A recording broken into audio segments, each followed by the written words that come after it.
안녕하세요. 책 잡히는 라디오 독감 꾸미 인사드립니다. 안녕하세요. 발가락입니다. 네, 본격 게스트 초대 방송인데. 책 북토크쇼인데 오늘 게스트 어디 갔어요? 발가락. 게스트? 오늘 게스트 아니세요? 꾸미님을 아, 왜? 특별히 초대한 아니, 건데. 그게 아니라 나는 오늘 발가락을 초대했다고 하려고 하는데. 우리 서로 그럼 초대하는 걸로 할까요? 네. 그럼 그래서 게스트만 있고, 서로, 진행자 없고? 네, 저희가 게스트고요. 아니, 오늘 솔직히 저희 독감 애청자분들이, 이제 쟤네들이 게스트 초대가 바닥이 났구나.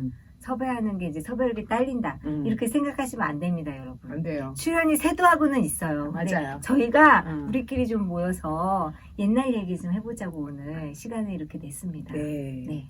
네. 저희가 이렇게 젊어 보이지만 연배가 좀 있어요. 얘기를 하다 보면 연배가 이제 나올 겁니다. 아니, 저는 숨기지 않아요. 어려 보이지만. 저희가 어려 보이지만 연배가 네. 좀 있기 때문에 네, 그런 네, 얘기를 네. 하다 보면 그렇죠. 네, 오늘 네. 다 이제 어, 과거사가 다 나올 것 같아요. 그렇습니다. 네. 오늘 요즘 발가락은 어떤 책이나 뭐 요즘 뭐가 좀 꽂혀 있는 게 뭐예요? 요즘 꽂혀 있는 거요. 네네. 저는 이 코로나 시대를 맞이해서 그 과거에 방송은 했지만 저희가 놓치고 지나갔던 드라마 이런 걸 좀 보고 있습니다. 드라마. 웰메이드인데 어. 지나갔다. 근데 요즘은 내로 시작하는 네, 그런 네. 스트리밍에서 그런 거를 이제 찾아서 한번 보기 시작했더니 네. 생각보다 웰메이드 드라마가 많더라고요. 뭐예요? 예를 들어서? 예를 들어서 그 경찰이 나왔던 라이브라든가 맞아. 예. 그런 거 예, 예. 놓친 것들. 그리고 놓쳤는데도 이제 사실 띄엄띄엄 이렇게 봤을 수도 있잖아요, 여러분. 근데 그거를 이제 쭉 하고는 이어지게 이렇게 보고 있습니다. 그렇군요. 네. 저는 요즘 뭐 꽂히는 게 제 자랑 같지만 저는 악기를 샀어요, 여러분. 돈이 있으시구나. 악기를 사려고 네. 막 자료조사를 하다가 내가 지금 악기를 자료조사를 이렇게 했으니까 꼭 악기를 사야겠다. 왜냐면 들인 시간이 있기 때문에 자료조사. 그래서 그 미디를 샀어요. 그래서 이제 악기라기보다는 이 어플리케이션 이거랑 기계랑 연결해가지고 되는 그 기계인데 롤리 R사에서 나온 C보드라는 제품을 사가지고 요즘 또 그 세계에 훅 빠졌습니다. 저희 집엔 뜨개질에 빠지신 분도 계세요. 그쵸, 요즘 뭔가 요즘 사람들이 이제 집에 있는 시간을 점점 활용하기 시작했어요. 네. 이제 작년에 처음 이제 1년 전만 해도 당황했잖아요. 그쵸, 당황했죠. 집에 있어야 되니까. 그 집에 있어야 되니까. 밖에 돌아다니지 맞아. 못하니까. 그랬는데 사람들이 굉장히 적응의 동물이에요. 맞아. 이거 1년만 다 적응해가지고 네. 이제 집에서 할 수 있는 걸 다 개발했어. 네. 최소 한 가지 그쵸. 이상. 그러니까 이제 악기도 제가 원래 지금 그 전자피아노를 사고 싶은 게 있는데 그 전자피아노가 너무너무 예쁘고 아무튼 딱 사고 싶어요. 그래서 사러 갔죠. 그랬더니 품절이더라고요. 사람들 마음은 똑같구나. 네. 그래서 코로나 때 오히려 잘 팔려서 그 제품이 이제 수제 나무를 짜서 만든 전자피아노라서 그게 이제 한국에 이제 들어오는 게 너무나 물량이 딸린대요. 그래가지고 대기를 걸어놓고 왔어요. 그래서 진짜 이 음악을 또 듣다가 음악을 내가 만들어야겠다고 생각하니까 또 완전히 비장한 마음이 생기고 또 너무 재밌는 또 국면이 있는데 할 일이 더 많아. 책 읽어야 돼, 뭐 숙제해야 돼, 그렇죠. 음악해야 돼, 작곡 공부도 하려고요. 작곡 공부도? 네네. 거기가 이제 미디가 원래 송메이커라고 작곡하는 건데 지가 그냥 알아서 꿈이 처음에 입력을 해요. 랩 막 사람들이 많이 나올 때 랩하고 싶다고 했던 생각이 나요. 근데 제가 박치를 안 되더라고요. 아니 그러니까 지금 그거를 약간 이쪽으로 틀어서 그걸 살짝씩 접목하면 그렇죠. 뭐가 나오지 않을까요? 저는 잘하는 게 목표가 아니라 하는 게 목표이기 때문에 네. 하다 보면. 알겠습니다. 그래서 제가 그 주제가래도 독감 주제가래도 작곡을 해야겠다. 올 연말에 주제가 발표 여러분 기대해 주세요. 1년 걸리는구나 1년. 그럼요. 요즘 뭐다 하다 보면 1년이 가잖아요. 그렇죠. 그렇죠. 네. 그래도 1년이면 어디야?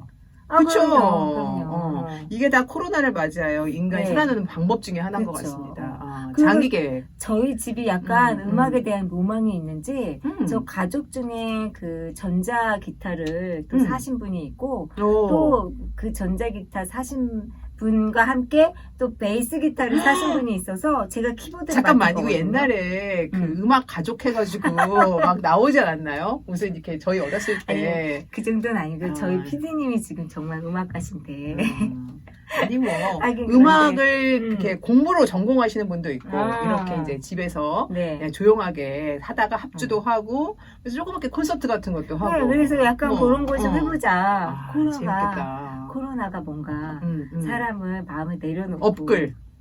업글은 아니야. 업글 아니에요? 업글은 업글 아니고 아니고? 소소한 행복을 찾게 하는 큰 교훈을 준 것 같긴 해요. 그렇죠, 그렇죠. 그렇죠? 왜냐하면 집에 있고 가족과 있는 시간이 길고 어. 그러니까 뭐 싸우는 사람도 물론 있지만 시간이 지나니까 싸움도 화해가 되고 목 아파. 싸워봤자. 깨달았구나 그걸. 네. 네, 그래서 어떤 작은 만족을 위해서 뭔가 하려고 한다. 그게 오늘의 목표네요. 네. 그 발가락도 예전에 놓쳤던 행복을 지금 드라마를 찾는 거잖아요. 맞아요. 그러니까 왜냐하면 이 드라마가 막 16부작, 20부작 이런데 사실 옛날 같으면 한 뭐 3부작, 4부작 보다가 시간도 없고 뭐 이게 그치, 여기 그치. 시간을 들일 뭐 이런 게 없는데 요즘 집에 있는 시간이 기니까. 그치. 기니까 네. 이런 게 또 20부작도 괜찮고 뭐. 그 음미할 시간이 오히려 있는 그렇죠, 거네요. 그렇죠. 좋게 생각해요, 우리. 좋게 생각한다니까요. 이것도 이 시대를 우리가 또 막 약간은 그리워하고 슬기롭게. 향수에 느낄 수도 있어요. 슬기롭게 극복하고 나면 저희가 이제 코로나가 이제 종식이 되면 그땐 그랬잖아.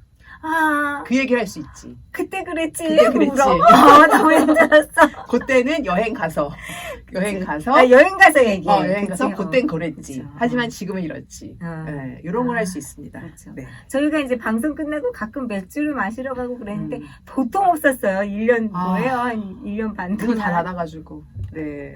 알겠습니다. 오늘도 재밌는 책 이야기 계속 나눠보겠습니다. 이제 본격적으로 책 이야기 속으로 들어가 보겠습니다.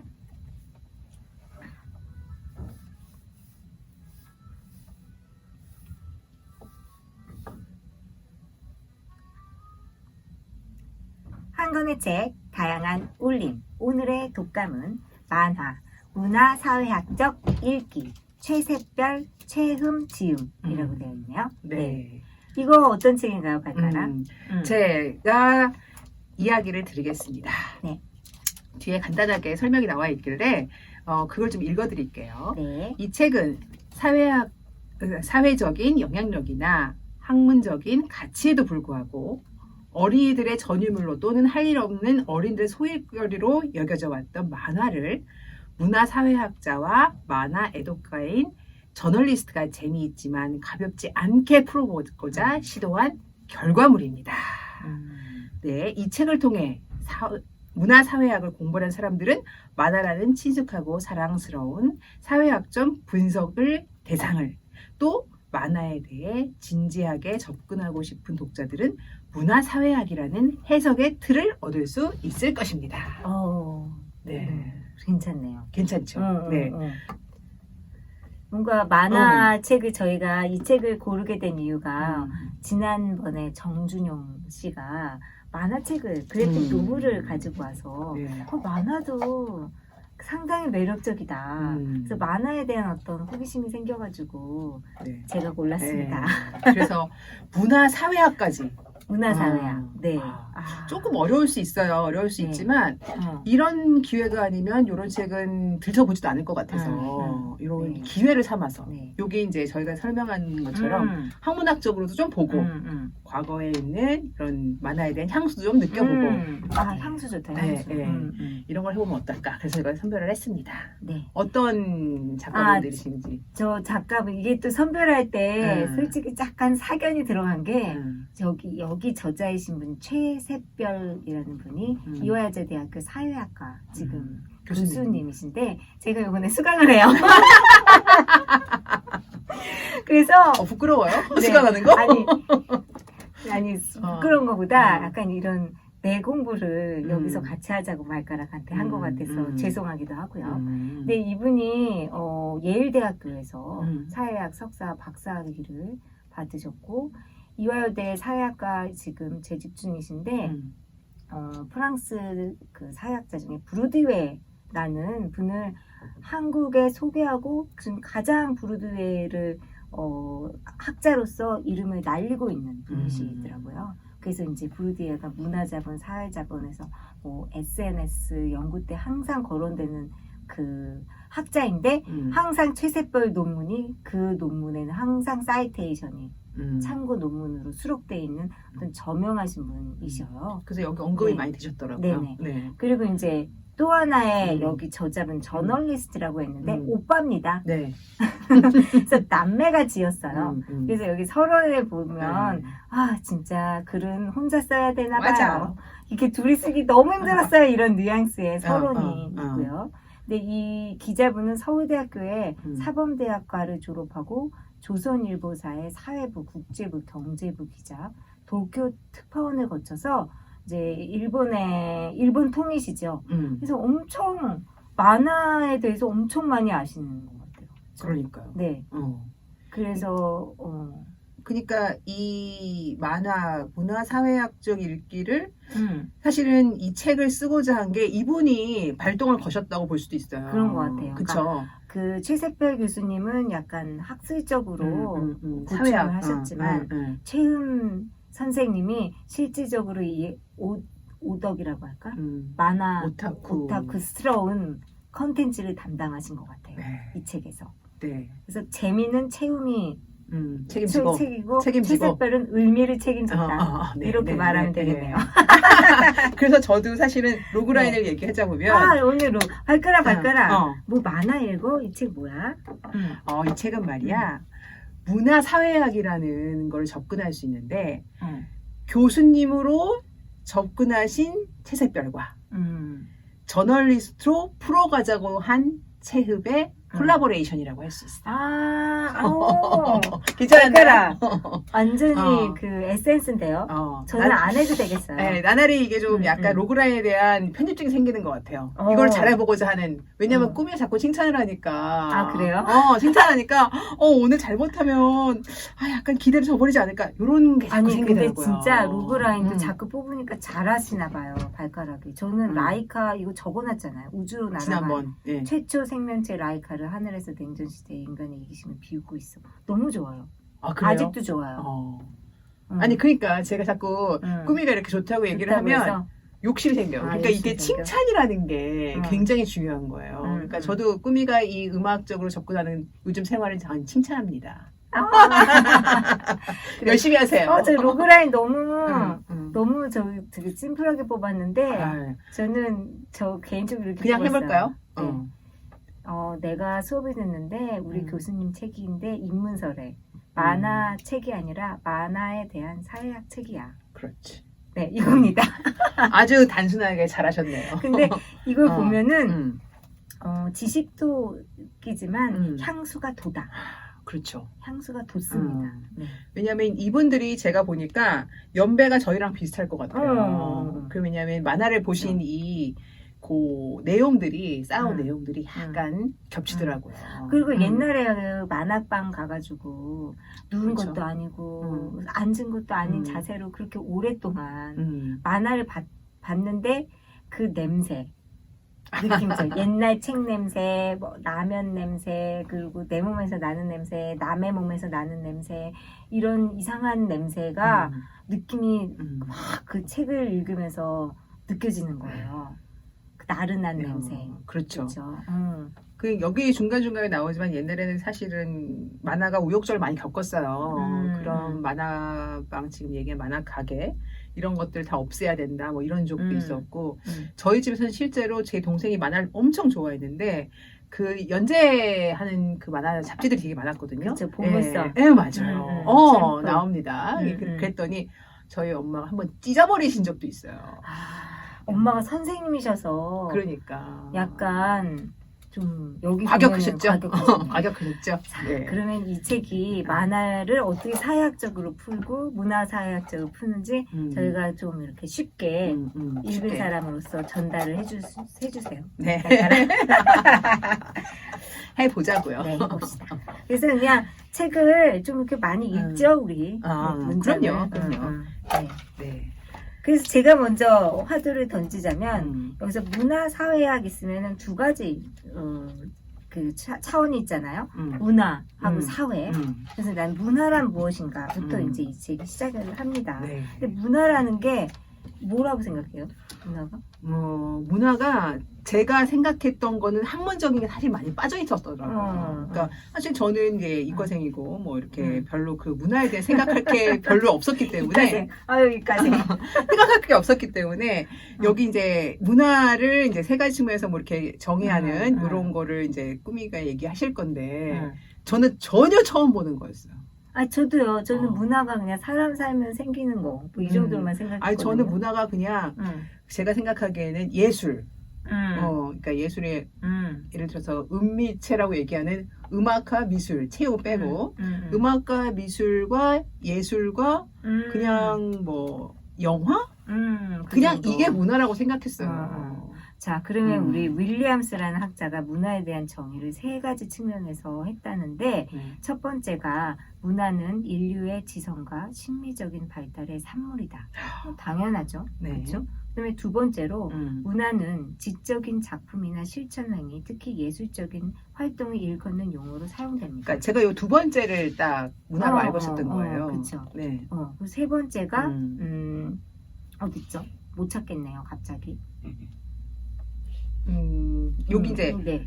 윌리엄스 문화정의 마지막 정의는 네네. 네. 마지막 정의는 발가락해 주시죠. 한 인간이나 시대 또는 집단의 특정 생활 양식이다. 저는 이걸 생각한 거죠. 사람이 살다 보면 생기는 것, 양식 이렇게 그러니까. 생겼는데 이 모든 것. 특정 생활 양식을 생각하신 거고 저는 그냥 두 번째로 어떤 활동, 예술적인 활동이다. 이런 정도 생각했는데 이제 윌리엄스는 세 가지로 딱 정의를 내려가지고 처음 이제 지적인 게 있어야 되고 지성이 있고 그 다음에 그거에 따른 부산물이 있고 그 다음에 그거를 향유하는 또 생활 양식이 그렇죠.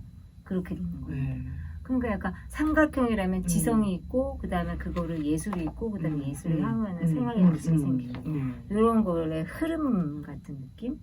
그러니까 문화는? 이제 이게 사회과학에서 탐구했던 문화라는 거의 정의죠. 그렇죠. 네. 그렇다면 이제 이 만화까지 이제 가야 되니까 그럼 대중문화는 무엇이냐?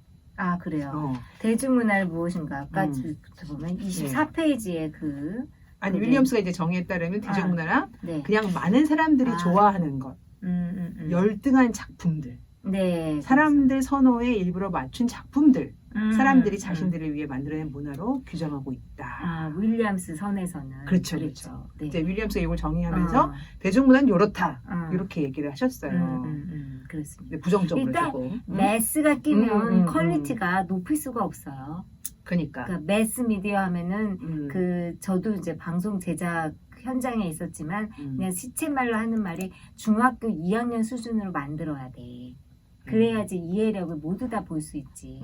그건 맞는 얘기지. 아무리 무슨 교수님이라도 너무 피곤하고 넉넉히 텔레비 보는데 중학교 2학년 지성이 나오지 않겠어요? 아니 너무 맞는 얘기죠. 왜냐하면 연령층을 특정하지 못하니까 매스니까 매스가 얼만큼 매스인지 모르잖아요. 한 덩어리가. 그러니까 딱 그게 맞죠. 그렇죠. 그래서 이제 고급 문화와 대중 문화는 차별이 있다 해서 이게 고급 문화 논쟁으로 간다 이런 얘기가 그 다음으로 이제 넘어가는 거죠. 왜냐하면 이제 앞에 문화를 그런 식으로 정의를 하다 보니까 그렇습니다. 그래서 이제 또 1990년대 초에 찬드라 무케르지와 마이클 슈드슨 어려워요. 슈드슨과 무케르지라는 사람이 규정했대요. 대중문화에 대한 정의를. 대중문화는 정의하기 어려운 용어다. 대중문화란 일정 지역의 전체 사람들 사이에서 넓게 공유되는 신념들, 관습들, 사물들이다. 이 개념은 지역적 전통에 뿌리를 둔 민속적인 신념들, 관습들, 사물들. 두 번째로는 정치적이고 상업적 바탕에서 생성된 대량적인 매스적인 신념들, 관습들, 그리고 사물들을 포함한다. 그리고 세 번째는 엘리트 문화 형식들도 포함된다. 그러니까 고급 문화, 적은 문화, 모두 다 대중문화의 어떤 그 범주에 들어간다. 이렇게 네. 되게 넓게. 그러니까 초창기에 이제 그렇게 정의할 적에는 저급한 거는 이제 아니다. 그랬는데 이제 다 포함되는 개념으로 90년대에 이제 그런 의식이 생긴 거죠. 그쵸. 생각하면. 네. 그러면 이제 31페이지에 보니까 문화사회학이라는 것도 정의가 그렇죠. 좀 들어갔어요. 네네. 네네. 근데 이게 되게 90년대 초반에 생긴 학문이라고 나와 있어요. 그렇죠? 네. 그전에는 이제 문화를 사회학의 범주에 좀 안 들었나, 뭐, 그런가 정치, 봐요. 뭐, 이런 쪽에 관심이 많았고, 마르크스주의니까요. 근데 이제 문화가, 온 게 있다고 하죠. 네. 그래서 이제 이분이 그 두 분 있으시잖아요. 네, 캐셋별님이 90년대 이제 유학하면서, 유학하면서 자기가 처음 문화가 사회학과 접목되는 걸 공부해보겠다. 뭐, 이런 얘기를 하면서 그때 준비를 별로 안 해간 상태에서 바로 그냥 발탁이 되셨다고 그런 얘기를 하시죠. 네. 그래서 항상 무슨 규정을 할 때 이 책에서 사실 문화사회학을 규정하는 것은 쉬운 일이 아니다. 그렇죠. 아까도 문화를 규정하는 건 쉬운 일이 아니다. 대중문화 어렵다. 일이 아니다. 다 쉬운 일이 아니다로 시작해요. 정의를 내릴 때마다. 그렇죠. 그래서 이런 식으로 피해가는 거죠. 피해가는 거예요? 그렇죠. 이렇게 피해가는 겁니다. 내가 이렇게 말하지만 틀릴 수 있어. 그렇죠. 너희가 생각하는 거랑 다를 수 있어. 그렇죠. 하지만 난 이렇게 주장할게. 이런 건가요? 네, 그렇습니다. 네. 왜냐하면 역사가 짧긴 짧아요. 그냥 사회학에 비하면. 그러니까 또 시간이 지나서 저희가 이제 2021년이잖아요, 지금이. 네. 그러면 한 뭐 20년 지나면 또 바뀔 수도 있고. 그렇죠. 네. 그래서 문화사회학의 정의는 너무 또 어렵게 어려운 게 아니라 너무 중구난방으로 막 지금 하셔가지고 저희가 이걸 다 읽지 않으면 좀 전달이 안 될 것 같죠. 어떤 핵심 문장이 있나요? 발가락. 문화사회학은 역사, 정치, 조직, 계층, 개인 간의 행동과 같은 고전사회학 분야에 대한 문화지향적 접근 방식과 과학, 지식, 종교, 미디어, 대중문화, 예술같이 그간 고전사회학에서 다루지 않았던 많은 독특하고 독립적인 하위 분야를 포함하고 있다. 뭔 말인지 모르겠습니다. 그렇죠? 그냥 사회학 중에 문화지향적인 건 뭐 다 범주 안에 들어간다. 그러니까. 이렇게 느껴지죠. 그간 사회학이 다루지 못한 영역들을 포괄한다. 그거 같아요. 우리는 근데 그간 사회학을 모르잖아요. 그러니까요. 그러니까 다다. 그냥 여기 있는 게 다구나. 그러니까 문화가 굉장히 범위가 넓다는 거. 그걸 얘기하고 싶으신 것 같아요. 근데 이제 그거를 사회학적으로 설명을 하려니까 어떤 방식으로 접근해야 되는지 길이 굉장히 많은 거죠. 근데 이제 이분이 최세별 교수님이 사회학을 공부하다가 유학을 갈 때 그 무슨 기획안을 쓰는데 왜 사회학의 문화를 다루진 않나요? 이렇게 오히려 짧게 반문했더니 너 이리 와봐. 그 학문이 지금 막 태동하려고 하거든? 너 연구해라. 이렇게 그러니까. 돼서 딱 되게 운 좋게 거기에 가서 공부를 하시게 된 분이라고.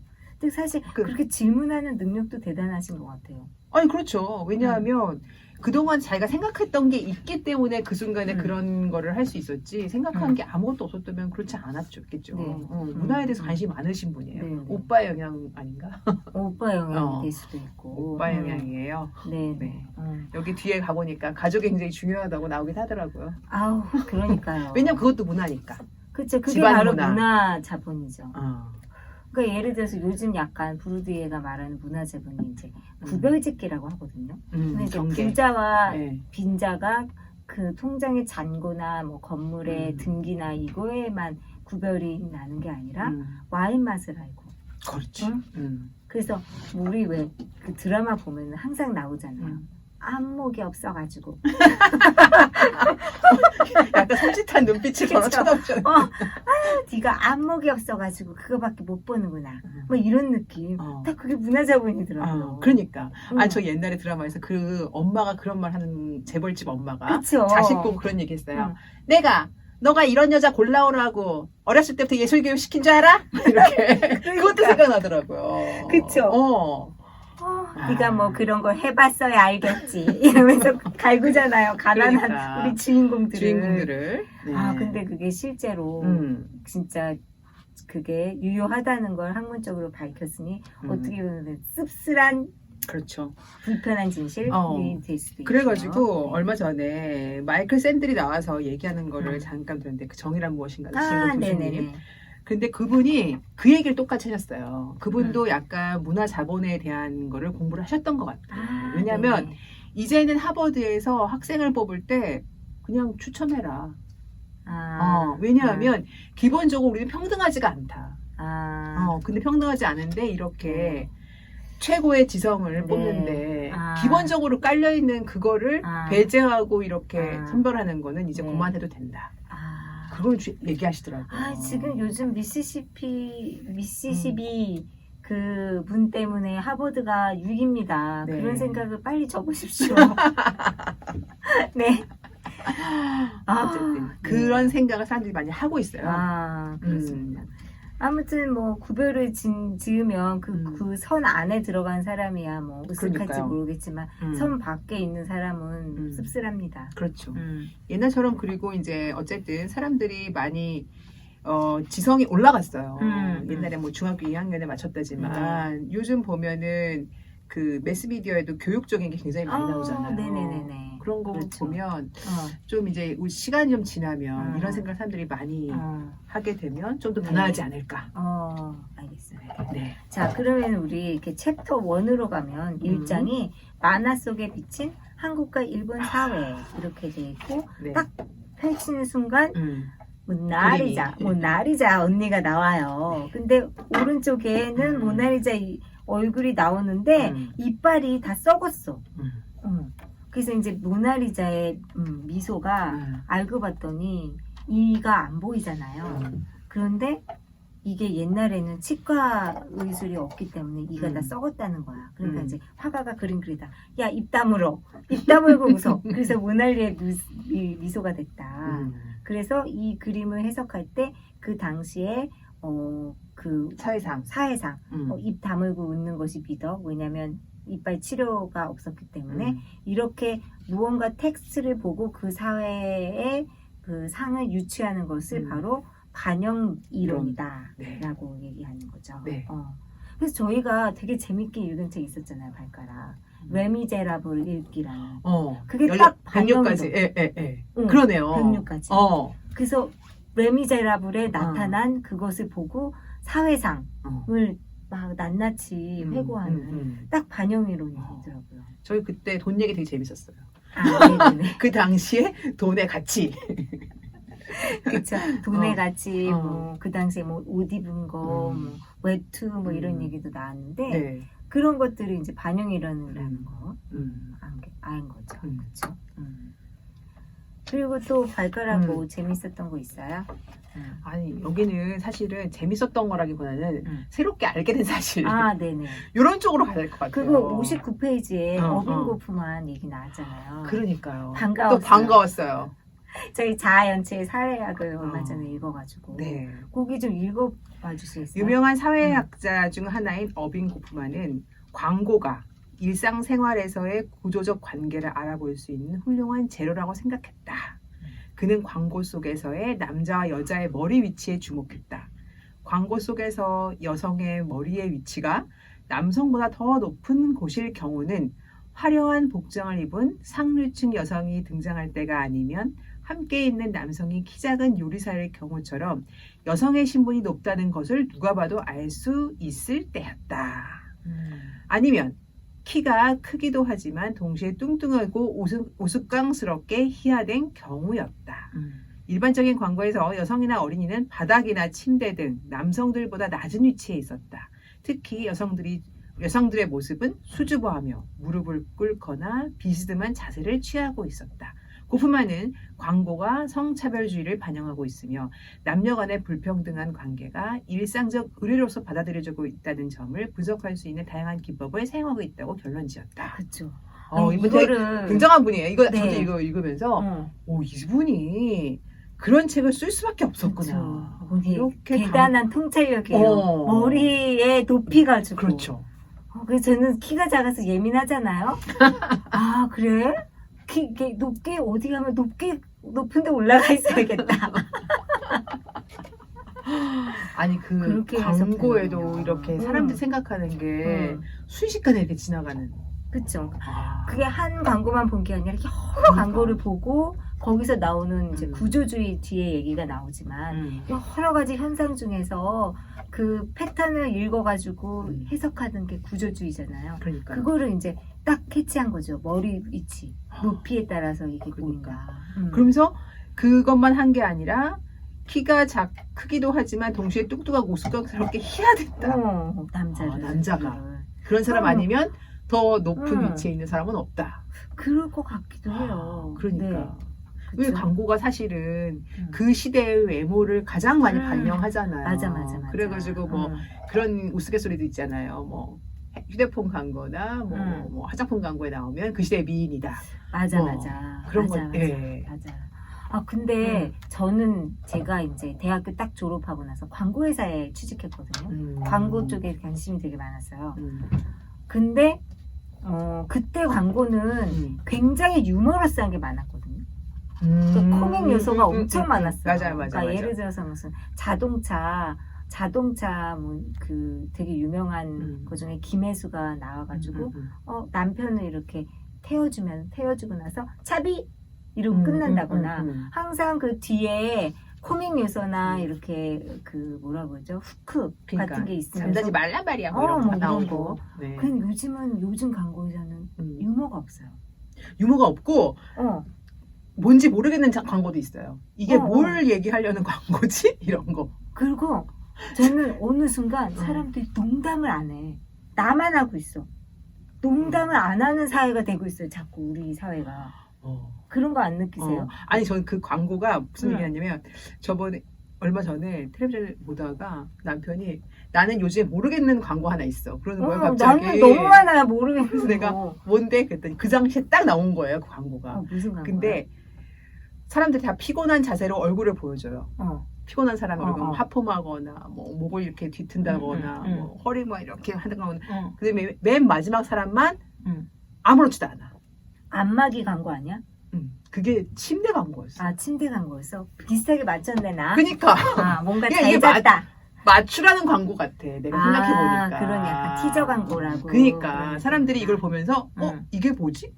그러면서 찾아보는 거지. 그렇죠. 그런 느낌인가 봐요. 약간 생각하라는 광고 같아요. 그러니까 되게 멋있는 광고는 많은데 제가 막 광고회사 다니고 그때 옛날에는 정말 웃긴 광고가 많고 막 개콘에서 막 광고를 패러디할 정도로. 거기 있잖아요. 저 이번에 내려요. 이런 광고. 그런 광고가 많았거든요. 심쿵한 광고도 있고. 아니, 웃기면서 막 좀 이런 거 많았거든요. 뭔가 웃음을 줄 수 있는. 그러니까 후크가 있는 그러니까. 게 많았는데, 꽁트 요소가 많았는데, 요즘은 그런 게 없어. 이것도 약간 문화사회학적이고. 아니, 그럼 이러다 논문 하나 쓰시겠는데요? 그럴까요? 어빙 고프만은 머리의 위치로 그 시대상을 읽었다면 저는 유머 코드가 없다. 유머 코드. 이게 사회에서 뭘 얘기하는 거냐? 농담을 잘 안 해요, 사람들이. 나만 하고 있어, 농담을. 그럼 뭘 얘기하는 거죠? 지금 진실만 얘기해. 지금 사회에 너무 진지한 사람들이 추구하고 있나요, 그걸? 진지를 추구하고 모르겠어요. 너무 깊게 가면 안 돼요. 제가 개인적으로만 느끼는 거지. 아니, 저도 그 생각을 그 광고 보면서 했거든요. 아, 그랬군요. 네. 자, 네. 그럼 우리 63페이지로 가서요. 네. 제가 제일 기대하는 챕터입니다. 이 챕터가 득장미선의 캔디 노래 가사인데. 그럼 노래를 잠깐 듣고 그 얘기를 해야 될 것 같아요. 아, 그럴까요? 네. 그러면은 제가 추억 돋는 그 노래를 신청을 했어요.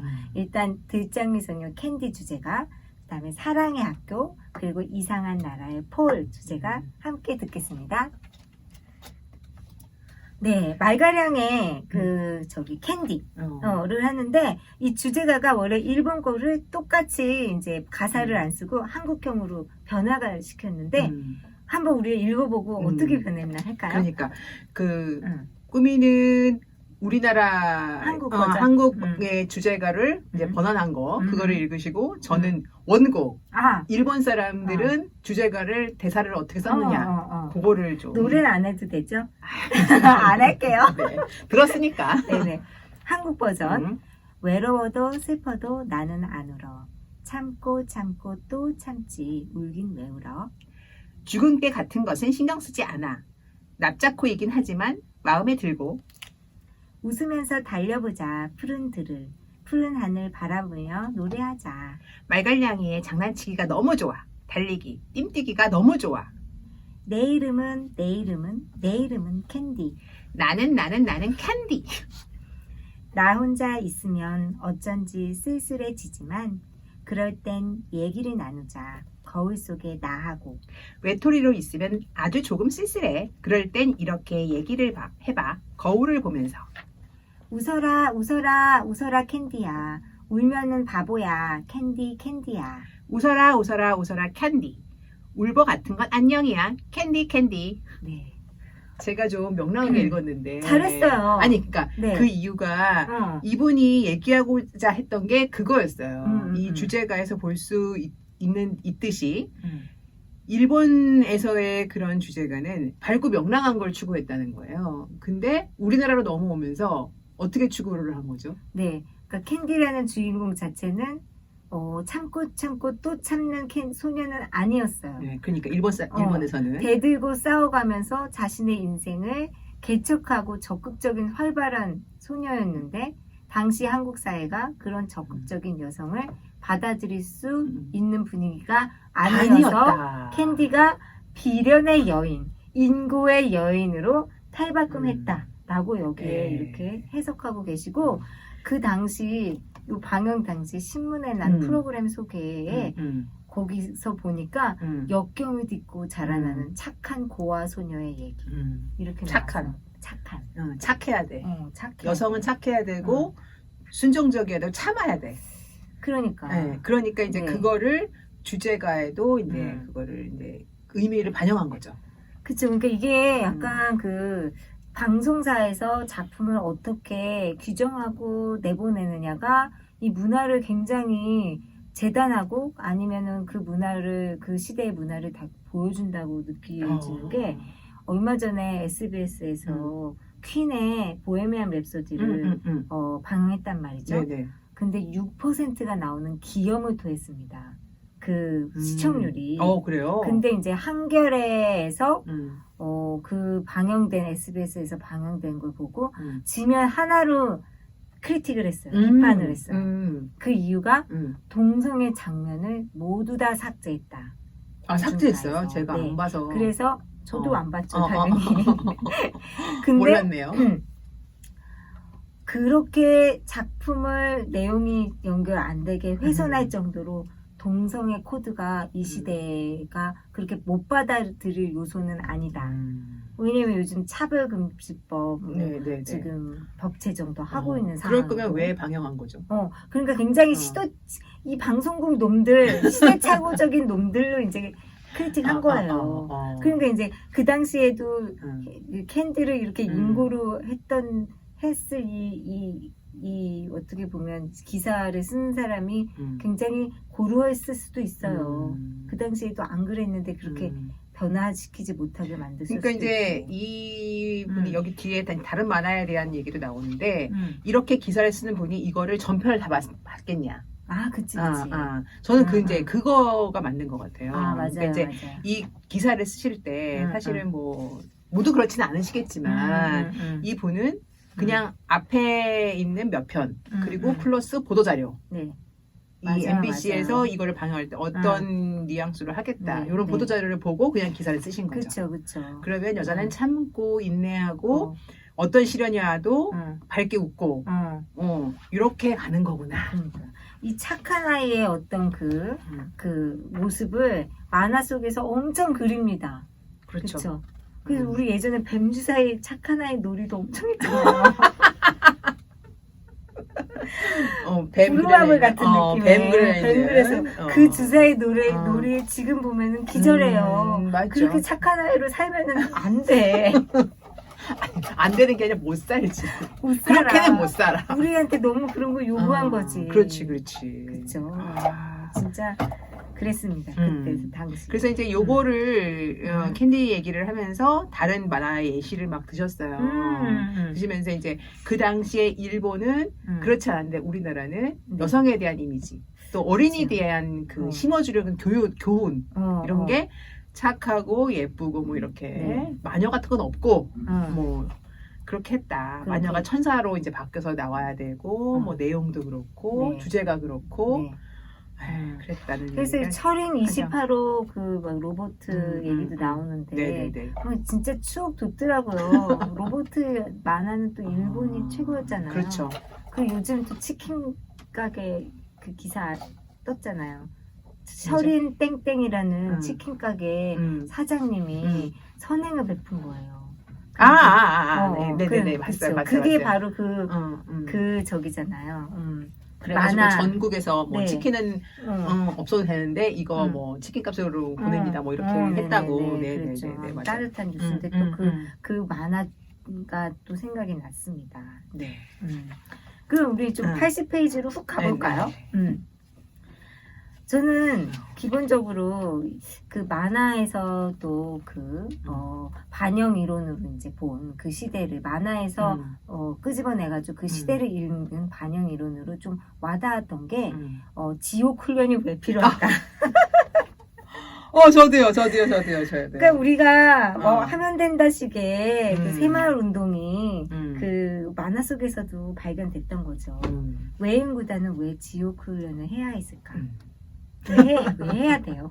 그래서 실제로 한국인들, 제가 조금 읽어보면 한국인들에 대한 전형적인 패턴이 생기는 것은 이때부터인데, 만화 속의 한국인에 대한 이미지는 자국에 대한 지나칠 정도의 프라이드를 가진 육체적으로 강인하고 힘찬 고집이 세고 유교적 전통에 충실한 이미지가 등장하고 있습니다. 이때 이제 일본 사람들도, 왜냐하면 올림픽 이후에 일본 사람들이 한국 사람에 대해서 관심이 없었어요, 그전에. 그쵸.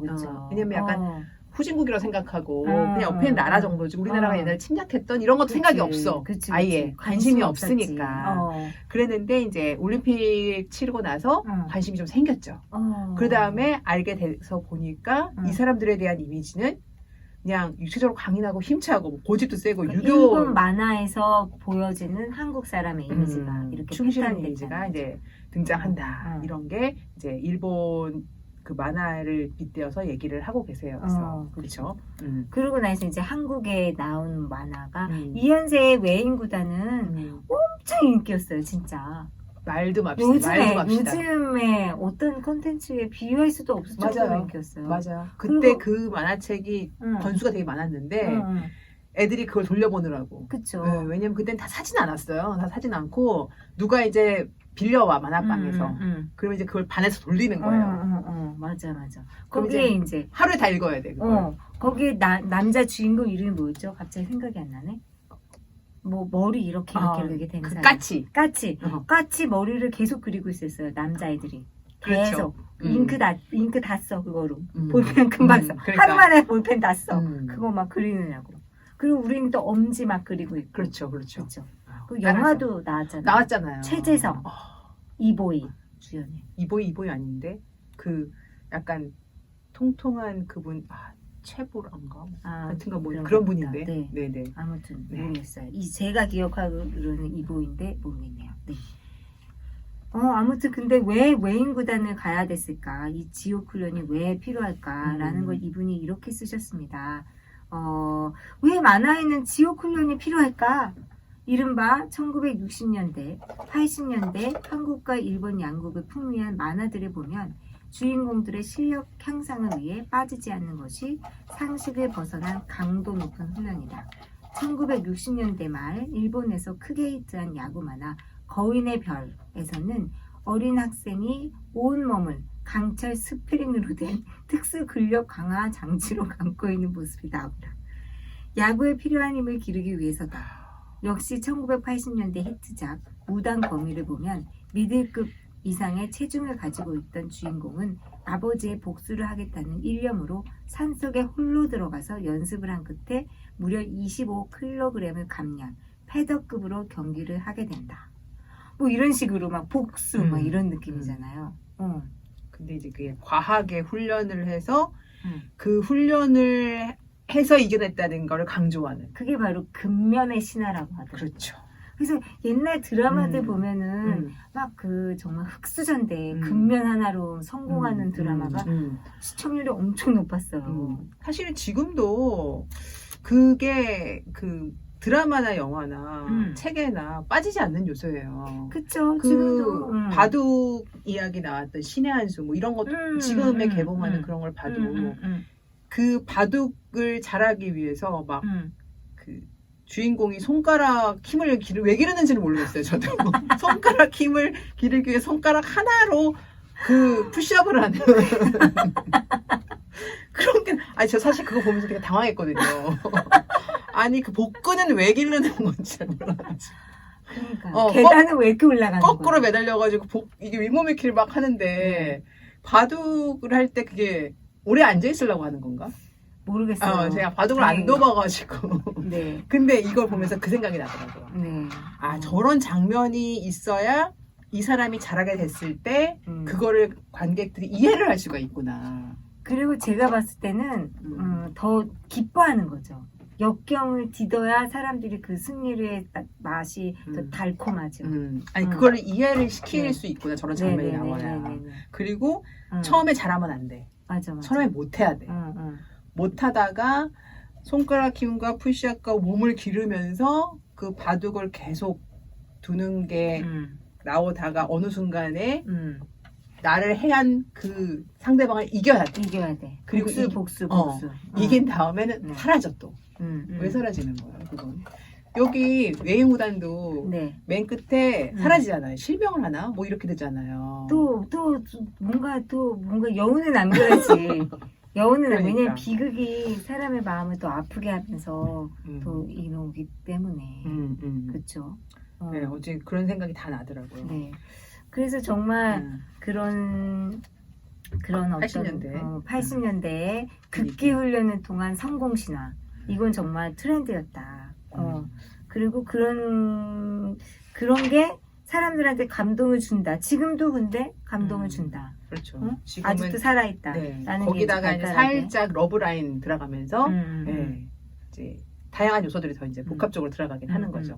그 다음에 이제 시대는 개인주의로 가가지고 야구 선수가 직업인데 야구의 얘기는 별로 안 나오고 여친이랑 이제 연애하는 얘기가 나온다라는 또 해석도 여기 나오긴 했었어요. 그러니까요. 네. 근데 어떡하죠? 저희 책 반도 못했는데 지금 시간이 웃고 떠들고 공감하는 사이에 시간이 너무 많이 가서 제 생각에는 1시간 더 하는 걸로 긴급 결정을 하면 어떨까 싶어요. 네, 그래야 될 것 같아요. 책이 내용이 많아요. 내용이 많고 또 이렇게 짚어야 될 게 있어가지고. 네. 그런데 어쨌든 되게 그 뭔가 밀도 있게 재밌게 많이 읽히는 것 같아요, 이 책이. 왜냐면 두 분이 콜라보레이션 했었으니까. 콜라보레이션 해서요. 이쪽도 좀 봐야 되고 학문적인 것도. 그리고 이쪽으로 가서 만화에 대한 재미도 좀 느껴야 되고. 네. 그래서 이제 그 다음 얘기가 만화랑 국민소득이 함께 변한다라는 신의 물방울, 그 다음에 식객 이런 얘기인데요. 그거는 다음 시간에 이어서 하는 걸로 하고 이번 책 잡히는 독감을 이제 마무리하겠습니다. 네, 모두 행복하시고요. 다음 시간에 또 뵙겠습니다. 네, 안녕히 계세요.